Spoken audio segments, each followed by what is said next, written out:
DNA testing can determine where in Africa our forebears were from. Among those using the test to trace their family's past, Spike Lee, Oprah Winfrey, and actor Isaiah Washington, one of the stars of Grey's Anatomy. Brother Washington, your mitochondrial DNA is quite common among the Mende and Temne people in Sierra Leone.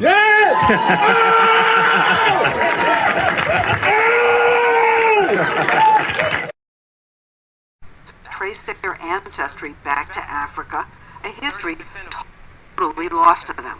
If you think about young African Americans growing up thinking that the history started with slavery, I mean, how do you think that that impacts their psyche? We went through slavery. We didn't start with slavery. To Vi Higginson, the prospect of tracing even a tiny fraction of her ancestry back to Africa was enthralling. 60 Minutes sent her DNA to African Ancestry, as well as to several other genetic genealogy companies, to see what they could tell us about Vi's maternal lineage. I'm sitting on the edge of my seat. Kittle's company sent Vi what they call a certificate of ancestry. Oh my God. It says Oh my God. that you share maternal genetic ancestry with people from the Mende tribe in Sierra Leone. Do you know anything about Sierra Leone or the No. Mende people? No, Nothing. nothing. People have been waiting a lifetime for something like this. Now, this is just a tiny bit of information now. But they take it as huge. Right, because it's cracking open the door that was closed for centuries.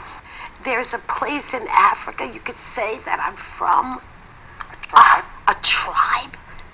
I am thrilled. It puts a name, a place, a location, a people. It opens up such possibilities.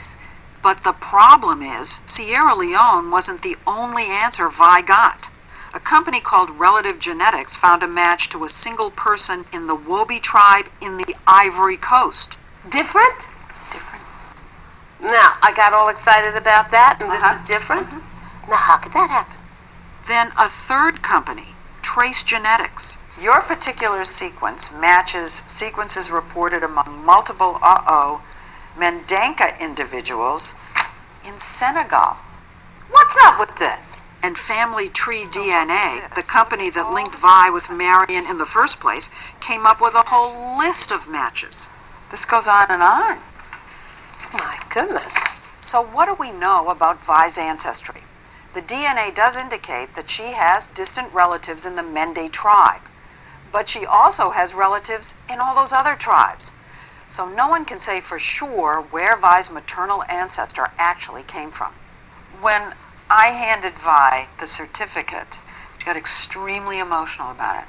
She wept, and it meant so very much. People want to believe, They want to believe they've gotten an answer. and it's not fair of us to let them believe that we're giving them certain answers, because scientifically, we just can't. Hank Greeley is concerned that the science isn't really there yet for you to be giving them the name of a tribe.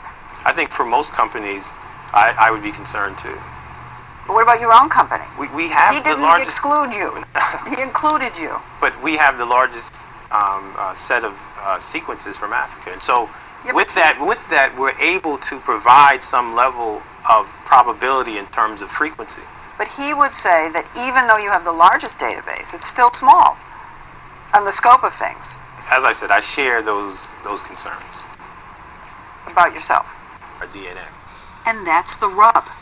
This business of genetic genealogy is fraught with limitations. For one thing, it can only provide information about a tiny fraction of our ancestry. Because we get half our DNA from our mothers and half from our fathers, almost all of our DNA gets shuffled and remixed every generation, making it impossible to trace what comes from whom. There are just 2 bits of DNA that remain pure: the Y chromosome, which passes directly from father to son, and something called mitochondrial DNA, which passes unchanged from mother to child.